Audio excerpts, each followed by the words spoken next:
Hello friends, in this video I'm gonna show you how to mute a program in Windows 10. So right click on speaker icon, then click on open volume mixer. Now here you will find all program which is running, and if you want to mute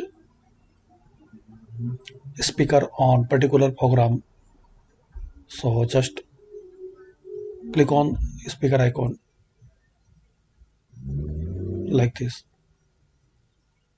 So it's a quick and easy method to mute volume in Windows 10.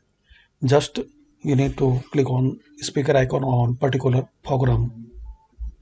So hopefully guys you like this video. Thanks for watching this video. By these simple steps we can know how to mute a program in Windows 10.